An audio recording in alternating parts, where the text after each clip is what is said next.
ว้า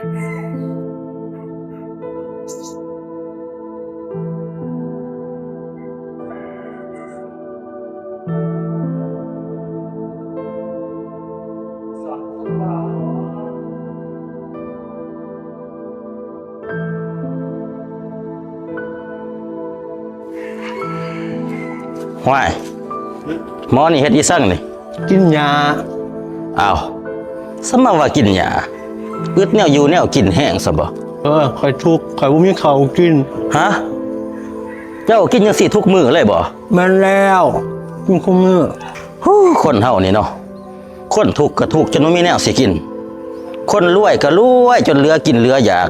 คนเฮานี่มันต่างกันอีหลีเด้อเจ้าโชคดีเลยมื้อนี้เจ้าพ่อข่อยสิซอยเหลือเจ้า ใจซอยเหลือข่อยจังได้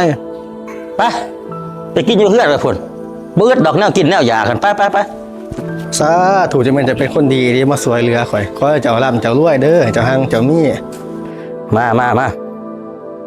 นี่เฮือนข่อยนี่เห็นบ่นี่หมักไม้หมักตอกบ่ได้อึดได้อยากอยู่ในหมักม่วงหมักมีเบิดนี่กำแพงเฮือนข่อยแล้วนี่เห็นบ่ข้างกำแพงนี่หญ้าเต็มอยู่เอารถได้นี่อยากกินหญ้าหยังนี่เลือกเอารถนี่หญ้าควายก็มีหญ้าเพิ่นก็มีนี่เลือกกินตามสบายรถเด้อ สิให้ข่อยกินยานี่บ่ เลือกกินตามสบายรถดีกว่าสิไปกินอยู่หั่นหญ้าน้อยเดียวหนึงอยู่นี่หญ้าบักหลาย สิเป็นบ่แนวนี่ ที่เป็นหยังเจ้าก็อิ่มท้องข้างเฮือนเขาก็แป้นต่างคนต่างได้ผลประโยชน์